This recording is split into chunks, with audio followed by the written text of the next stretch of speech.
जय हिंद फ्रेंड्स। जैसा कि आप लोगों की डिमांड थी कि सर बीए 6 सेमेस्टर की जो आपकी सब्जेक्ट है को करिकुलर की communication skills and personality development, ठीक है, तो वो डिमांड आपकी क्या हो गई राहुल जी? खत्म। तो फ्रेंड्स, मेरा नाम है आकाश और आप देख रहे हैं परीक्षा जंक्शन। तो चलिए वीडियो को स्टार्ट करते हैं। तो फ्रेंड्स, सबसे पहला क्वेश्चन आपकी स्क्रीन पे ये रहा। तो फ्रेंड्स, आप लोग देख सकते हो कि सबसे पहला क्वेश्चन आप लोगों के सामने कि व्यक्तित्व का तात्पर्य है, ठीक है, यानी कि व्यक्तित्व का मतलब होता है पर्सनालिटी से। आपकी पर्सनालिटी का मतलब अगर थोड़ा सा बात करें, क्योंकि आपकी सब्जेक्ट ही है communication skills and personality development, ठीक है, तो अगर पर्सनालिटी की बात करें हम तो व्यक्तित्व से तात्पर्य होता है मतलब कि व्यक्ति के रंग रूप, ठीक है, आपका कलर कैसा है, आपका रूप कैसा है, आपकी कद कैसा है, मतलब आप लंबे हैं, आपकी लंबाई है, आप बांटे हैं या फिर नाटे हैं, ठीक है, कद, लंबाई, चौड़ाई, मोटाई, पतलेपन, ठीक है, आप पतले हैं या फिर दुबले दिखते हैं या फिर आप मोटे दिखते हैं, मतलब या फिर आप फिट दिखते हैं। तो इन सभी चीज़ों के यानी कि शारीरिक संरचना और व्यवहार से लगाया जाता है किसका व्यक्तित्व का तात्पर्य, ठीक है। कहने का मतलब है पर्सनालिटी जो है वो आप देख सकते हो कि रंग रूप से भी पता चलता है, कद लंबाई से भी पता चलता है, शारीरिक संरचना यानी कि आपका शारीरिक बनावट कैसा है, आपका कद कैसा, लंबाई, चौड़ाई, मोटाई, सब कुछ मतलब देख करके रंग रूप आपका। तो आपके तीनों ऑप्शन सही नज़र आ रहे हैं, इसका मतलब जो है आपका option number D the right answer of this question, उपयुक्त तो सभी, ठीक है। अगले क्वेश्चन की तरफ बढ़ते हैं। आपका नेक्स्ट क्वेश्चन है आपकी स्क्रीन पे ये रहा कि पर्सनालिटी शब्द की उत्पत्ति किस भाषा से हुई है, यानी कि जो पर्सनालिटी शब्द है ये शब्द किस भाषा से लिया गया है। यूनानी भाषा, संस्कृत भाषा, संस्कृत से तो होगा नहीं, ठीक है, पर्सनालिटी अंग्रेजी भाषा से या फिर ग्रीक भाषा से।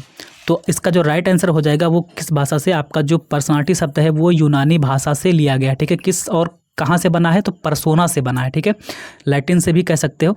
तो यूनानी भाषा से परसोना से पर्सनालिटी शब्द जो है वो विकसित हुआ है, बना है, ठीक है। तो option number A is the right answer of this question, ठीक है। अब चलिए चलते हैं नेक्स्ट क्वेश्चन की तरफ। आपका जो नेक्स्ट क्वेश्चन है वो आपकी स्क्रीन पे ये रहा कि व्यक्तित्व व्यक्ति के संगठित व्यवहार का संपूर्ण चित्र होता है या किसकी परिभाषा है। व्यक्तित्व जो होता है पर्सनालिटी वो किसी भी व्यक्ति के संगठित मतलब पूरा सब कुछ मिला करके एक संगठन मिला करके मतलब पूरा संगठित व्यवहार किस प्रकार से उसका व्यवहार है उसका संपूर्ण चित्र होता है या किसकी परिभाषा है, किसने जो है ये परिभाषा दी है, यानी कि किस विद्वान ने ये परिभाषा आपको बताया है, ठीक है। तो इसका जो राइट आंसर हो जाएगा आपका जो क्वेश्चन नंबर 3 है वो हो जाएगा आपका डेसिल की, ठीक है, यानी कि क्वेश्चन नंबर 3 जो है इसका राइट आंसर हो जाएगा क्या कि आपका राइट आंसर हो जाएगा डेसिल। तो फ्रेंड्स, आप इसे कैसे याद कर सकते हैं, आप जहाँ पर भी बैठे हैं, जहाँ पर भी बैठ के पढ़ रहे हैं, आप 2-3 बार बोलिएगा मेरे साथ कि संगठित व्यवहार, ठीक है। आप लोग थोड़ा सा की पॉइंट याद करिएगा कि संगठित व्यवहार के बारे में अगर बात की गई हो संपूर्ण चित्र, यानी कि संगठित व्यवहार ही संपूर्ण चित्र है, किसने बताया है, तो डेसिल ने। किसने? डेसिल, ठीक है, संगठित व्यवहार का संपूर्ण चित्र डेसिल, ओके।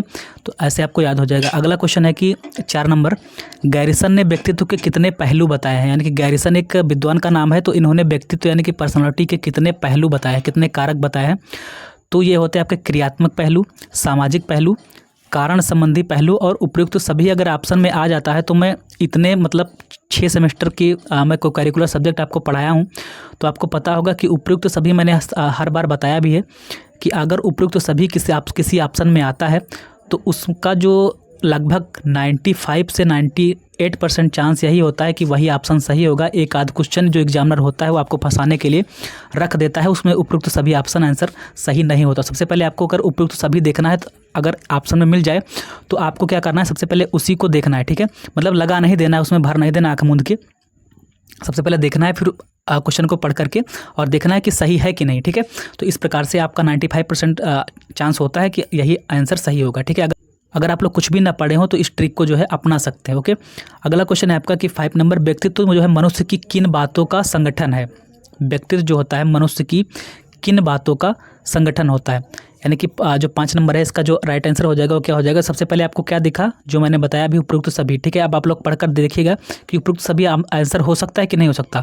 तो व्यक्तित्व जो होता है उसमें आदत भी देखी जाती है, आपकी क्वालिटी भी देखी जाती है, आपकी दृष्टिकोण, आप किस मतलब दृष्टिकोण का मतलब होता है आप किस चीज़ को मतलब किसी चीज़ को आप किस प्रकार से देखते हैं, ठीक है, आपका देखने का नज़रिया क्या है, आपका दृष्टिकोण का है, वही चीज़ हो गया, ठीक है। यानी कि किस प्रकार से किसी चीज़ को आप, जैसे होता है ना, आप कहते हैं कि कोई होता है कि किसी चीज़ को अच्छे से मतलब दूरदृष्टि से देख लेता है और कोई होता तो वो जो है उसकी सोच अच्छी नहीं होती। तो इस प्रकार से कहने का मतलब आपका दृष्टिकोण क्या है। तो सारी चीज़ें अगर देखते हो तो उपयुक्त सभी यानी कि लग रहा है कि ऑप्शन सही है, तो आपको क्या करना है, इसको लॉक कर देना, ठीक है। अगला क्वेश्चन है आपका कि व्यक्तित्व का विकास जो है यानी कि आपका पर्सनालिटी है उसका विकास है ना, डेवलपमेंट जो है किन संयुक्त कार्यों द्वारा होता है, यानी कि कौन से ऐसे संयुक्त कार्य हैं जिनके द्वारा होता है। ठीक है, तो आपका सबसे पहले आपको क्या देखना है, जो मैंने बताया अभी है ना, ये देखो आपको दिख पड़ा उपयुक्त सभी कार्यों से। तो सबसे पहले आपको चेक करना है कि जीव शास्त्रीय कार्यों से, सांस्कृतिक कार्यों से या फिर सामाजिक कार्यों से।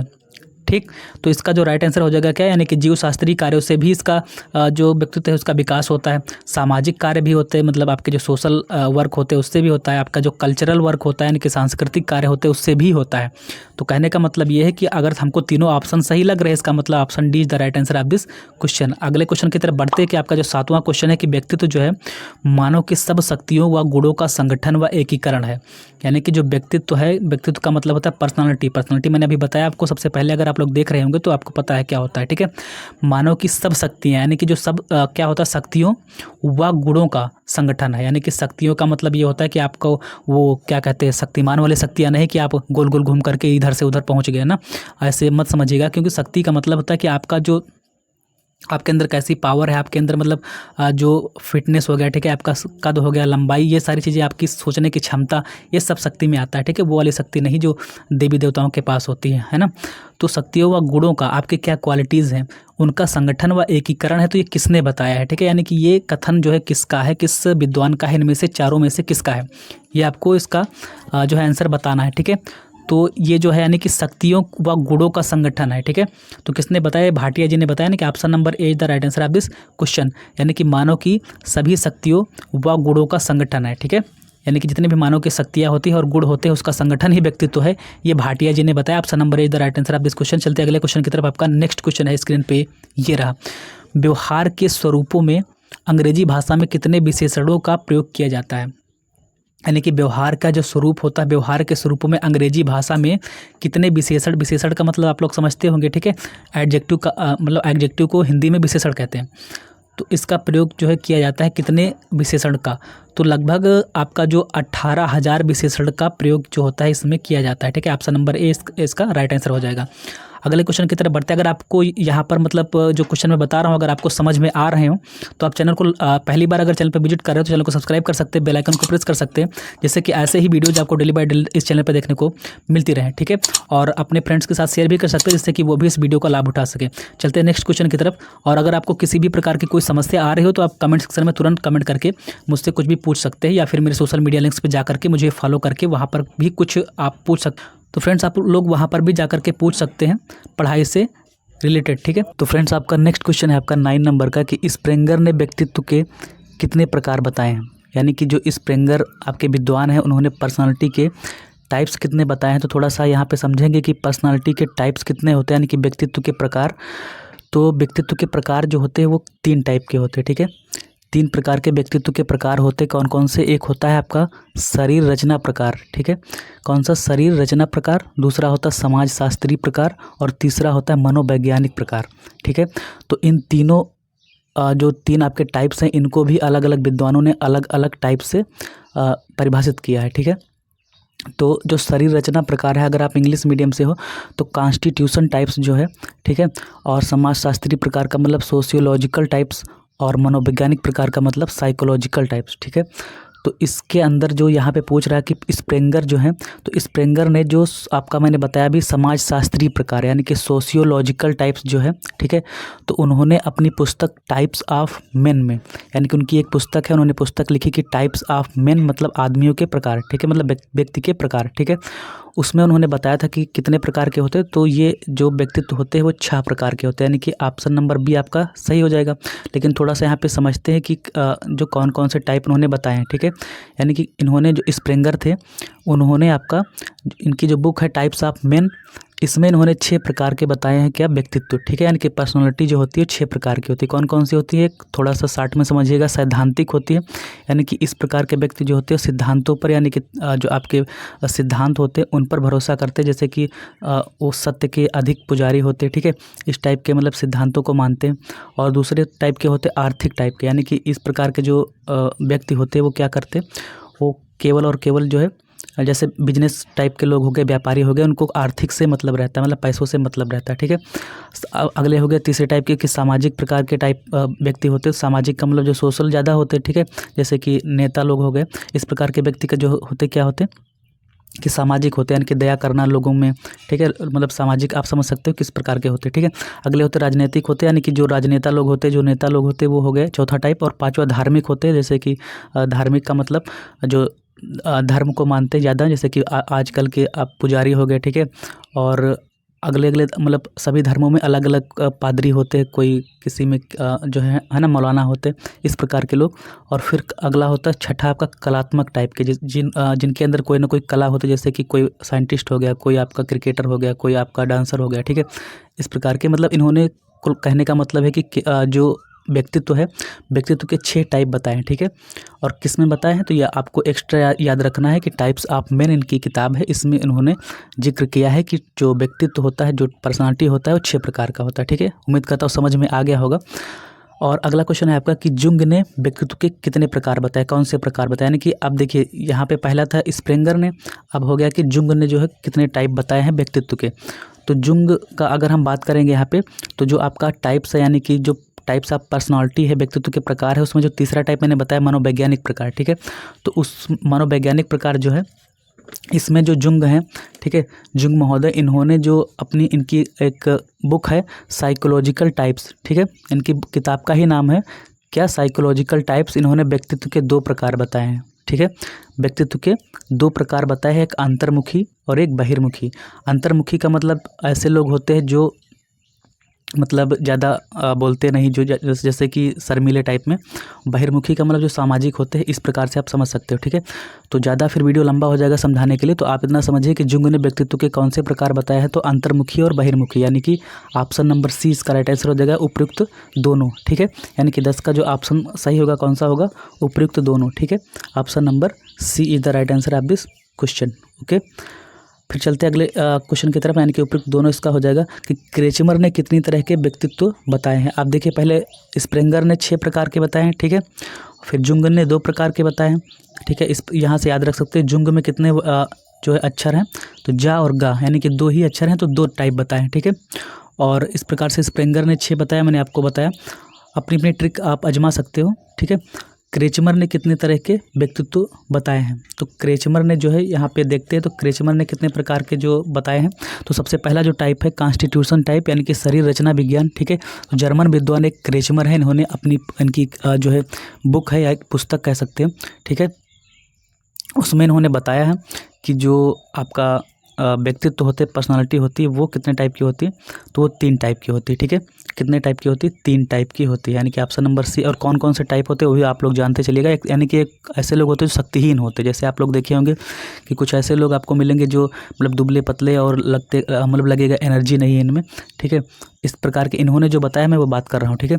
और एक होते हैं खिलाड़ी टाइप के, मतलब एथलेटिक टाइप में, ठीक है, जैसे कि उसाइन बोल्ट टाइप में जो लोग होते हैं, जो खिलाड़ी होते हैं, ठीक है, जो फिट होते हैं एकदम, उस टाइप के। और एक होते हैं नाटा, मतलब इन्होंने 3 टाइप से उसको बांटा है, ठीक है, एक नाटे टाइप में। तो 3 टाइप में कौन कौन से हो गए आपका शक्तिहीन, यानी कि आपका शक्तिहीन हो गए खिलाड़ी और नाटा, 3 टाइप में। तो फ्रेंड्स नेक्स्ट क्वेश्चन की तरफ बढ़ते हैं। आपका जो नेक्स्ट क्वेश्चन है आपकी स्क्रीन पे ये रहा। आपका 12 नंबर क्वेश्चन कह रहा है कि व्यक्तित्व के प्रकार जो होते हैं कौन कौन से होते हैं, ठीक है। यानी कि व्यक्तित्व का मतलब समझिएगा आप इंग्लिश में, अगर इंग्लिश मीडियम से है तो पर्सनालिटी से मतलब है, ठीक है। तो इसके प्रकार जो होते हैं कौन कौन से होते हैं, तो शरीर रचना प्रकार अभी मैंने बताया। शरीर रचना का मतलब कि उनके शरीर की बनावट के हिसाब से, है ना, शरीर की रचना किस प्रकार से है, शक्तिहीन है या खिलाड़ी है, मतलब एथलेटिक है, पिकनिक है या एस्थेनिक है, ठीक है।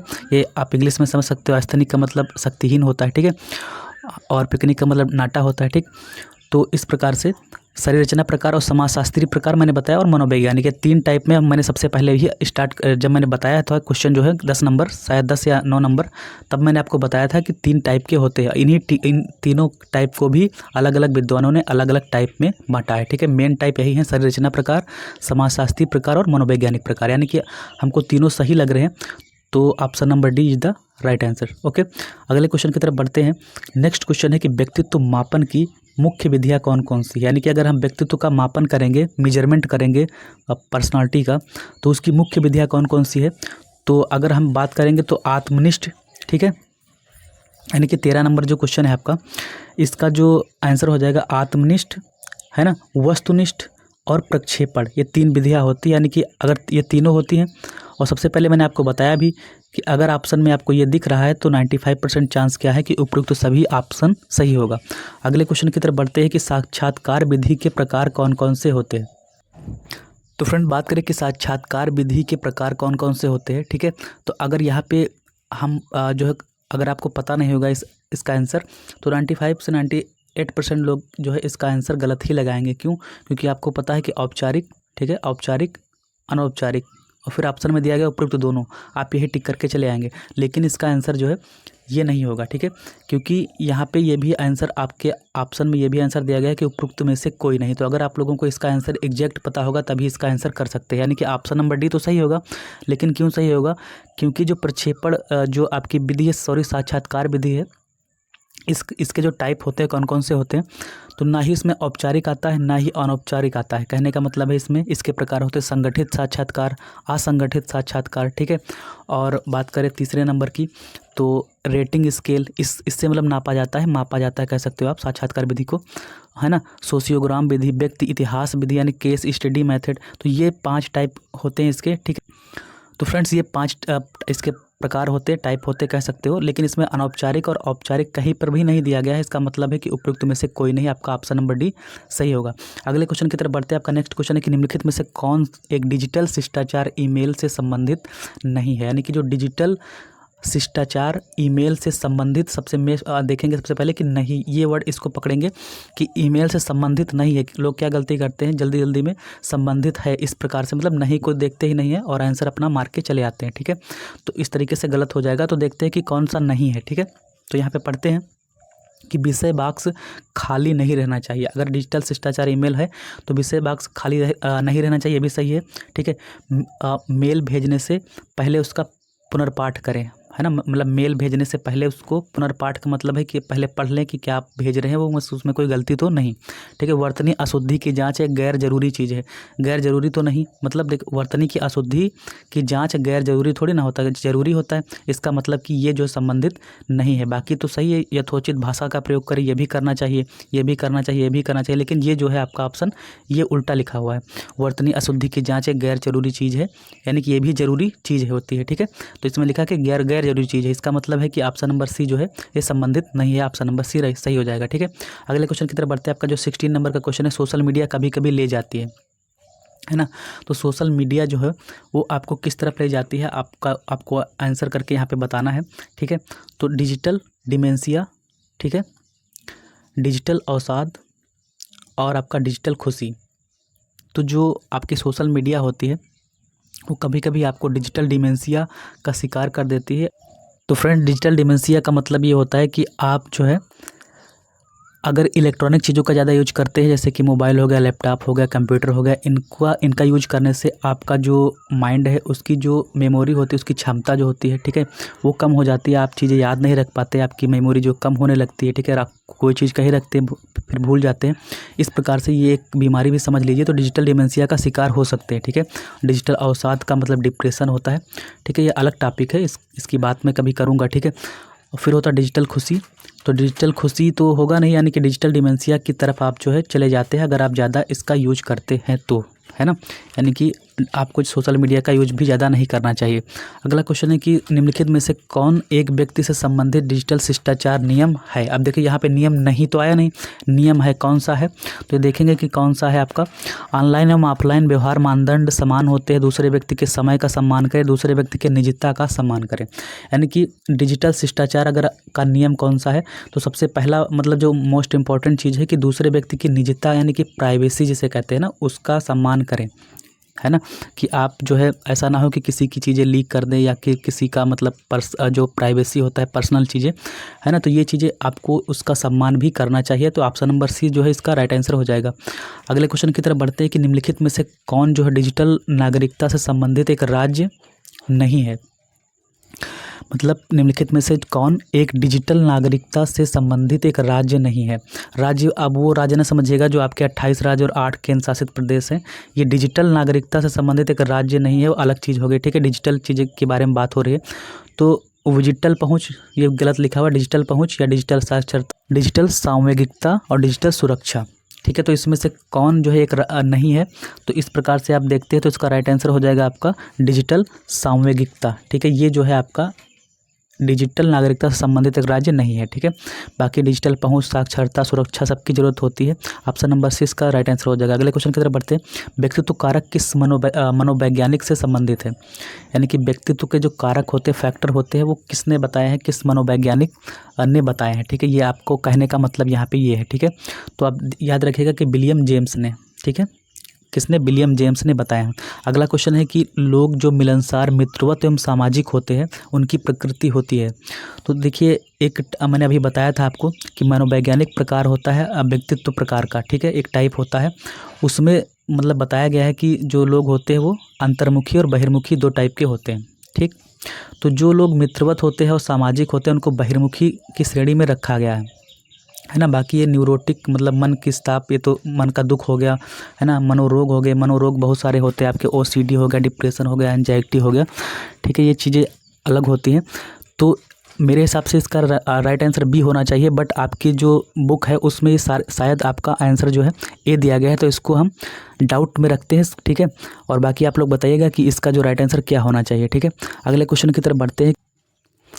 तो फ्रेंड्स, आपका जो नेक्स्ट क्वेश्चन है कि शरीर रचना के अनुसार, यानी कि शरीर की अगर हम देखेंगे कंस्ट्रक्शन, शरीर की रचना देखेंगे, ठीक है, उसके अनुसार विलियम गेलान ने, यानी कि विलियम गेलान को आप एक मनोवैज्ञानिक समझ सकते हैं या फिर विद्वान समझ सकते हैं, उन्होंने लोगों को 3 प्रकार से विभाजित किया है। ठीक है, वो 3 प्रकार कौन कौन से हैं और उनमें से कौन सा नहीं है। देखिए, मतलब निम्नलिखित में से कौन उन 3 में से नहीं है, ये आपको बताना है।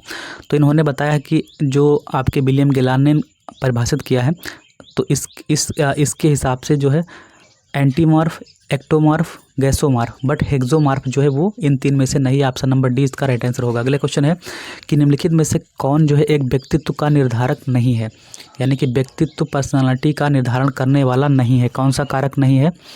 तो देखिए, जैविकीय कारक जो होते हैं वो पर्सनालिटी आपकी निर्धारित करते हैं। ठीक है, आध्यात्मिक कारक आप किस प्रकार से, अध्यात्म का मतलब आप भगवान में भरोसा रखते हैं, ठीक है, धर्म को मानते हैं, और बाकी बहुत सारी चीज़ें आध्यात्मिक में के अंतर्गत आती है। परिवार और समूह कारक ये भी होता है, बट सांस्कृतिक कारक से आप नहीं जान सकते, किसी की कल्चर से नहीं जान सकते कि ये इसकी पर्सनालिटी जो है कैसी है ना, व्यक्तित्व इसका कैसा है, ऐसे नहीं जान सकते आप। ठीक, तो इस प्रकार से ऑप्शन नंबर डी इसका राइट आंसर हो जाएगा। अगला क्वेश्चन है कि व्यक्तित्व शब्द की उत्पत्ति किससे हुई है। तो ये जो हुई है वो आपकी लैटिन शब्द पर्सोना से, है ना, पर्सोना से ही हुई है। लेकिन ये भी आपकी सीरीज या फिर आपकी बुक में इसका आंसर जो है वो गलत दिया गया है। ठीक है, यानी कि इसका आंसर आपका दिया गया है ग्रीक शब्द साइकी से, तो इसको सही कर लीजिएगा, ये तो 100% ही गलत दिया गया है आपकी। ठीक है, तो ऑप्शन नंबर 20 का राइट आंसर हो जाएगा। अगला क्वेश्चन है कि निम्नलिखित में कौन संप्रेषण का एक प्रकार है। संप्रेषण का मतलब होता है आपका कम्युनिकेशन, है ना, जो मैं विचारों को आपको साझा करता हूं तो आप किस प्रकार से मेरे विचारों को लेते हैं, किस प्रकार से समझते हैं, वही कम्युनिकेशन होता है। यानी कि आप अपने विचारों को किस प्रकार से दूसरों को समझाते हैं, है ना, वही कम्युनिकेशन का तरीका होता है। तो इसमें से कौन सा एक प्रकार है ये पूछ रहा है। तो वैयक्तिक यानी इंडिविजुअल, जन प्रेषण, समूह संप्रेषण। अब देखिए, सबसे पहले आपको ये दिख गया उपरोक्त सभी, तो मैंने बताया कि 95 से 98% तक चांस है कि यही सही होगा, तो यही सही है। ठीक है, यानी कि 24 नंबर का ऑप्शन जो है वो आपका सही है, डी। ओके, तो फ्रेंड्स, आपका नेक्स्ट क्वेश्चन है 25 नंबर का कि संप्रेषण बाधा को कैसे दूर करें। ठीक है, संप्रेषण बाधा जो होती है, यानी कि संप्रेषण का मतलब कम्युनिकेशन, और उसमें उत्पन्न होने वाला बाधा का मतलब बैरियर, इसको हम किस प्रकार से दूर कर सकते हैं। तो इसके लिए हमको क्या करना चाहिए कि भाषा, यानी कि इसकी लैंग्वेज जो है, आप जिस प्रकार से बात करते हैं, मैसेज, है ना, और रोम से परिचित रहे। ऑप्शन नंबर ए इसका राइट आंसर हो जाएगा। बाकी प्राप्तकर्ता की आवश्यकता अनुसार संप्रेषण करिए भी जरूरी है, संदेश में संगति, संप्रेषक पर नियंत्रण। ठीक है, ये सारी चीज़ जरूरी है, लेकिन ऑप्शन आपका तो है नहीं कि उपरोक्त सभी।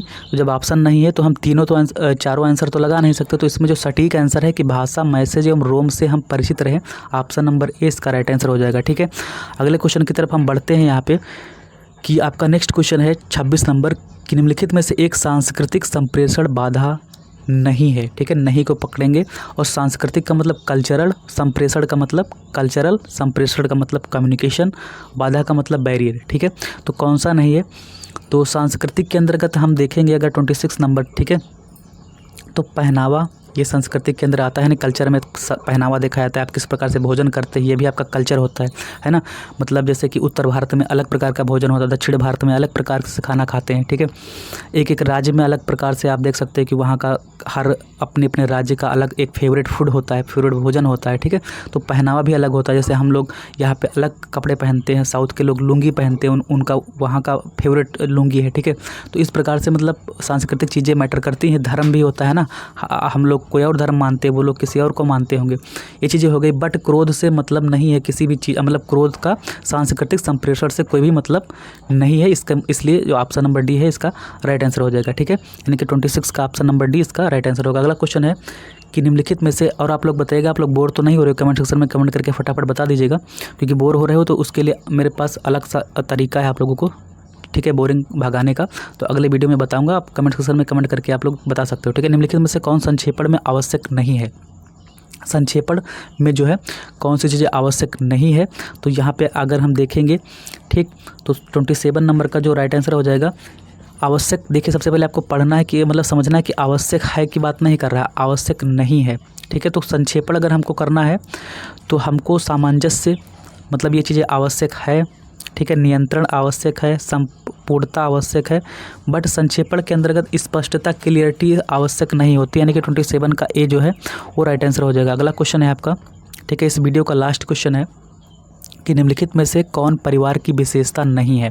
ठीक है, तो परिवार की विशेषता है की बात नहीं कर रहा है कि नहीं है, ठीक है। तो आपको थोड़ा सा जब नहीं लग जाता है तो क्वेश्चन जो है थोड़ा टफ बन जाता है। तो इस प्रकार से आपको समझना है कि मतलब परिवार की विशेषता जो होती है वो परिभाषित भूमिका ये होती है, ठीक है। वैयक्तिक इतिहास यानी कि इंडिविजुअल आपका हिस्ट्री देखते हैं, ठीक है। परिवार की उत्तरदायित्व की पहचान होती है, बट रहने का साझा स्थान जो ये है, ये इस परिवार की मतलब विशेषता नहीं होती। यानी कि ऑप्शन नंबर जो आपका बी है, रहने का साझा स्थान, ये आपका ऑप्शन सही हो जाएगा, ठीक है। तो उम्मीद करता हूँ कि आज के जितने भी मैंने क्वेश्चंस बताए आपको समझ में आए होंगे। अगर समझ में आए हो रहे हो तो वीडियो को लाइक कर सकते हैं। किसी भी प्रकार की कोई भी समस्या हो तो आप जो है मुझसे पूछ सकते हैं, ठीक है। चाहे सोशल मीडिया पे पूछिए, चाहे आप कमेंट सेक्शन में पूछ सकते हैं। आज की वीडियो में इतना ही, मिलते हैं नेक्स्ट वीडियो में, तब तक के लिए जय हिंद, जय भारत।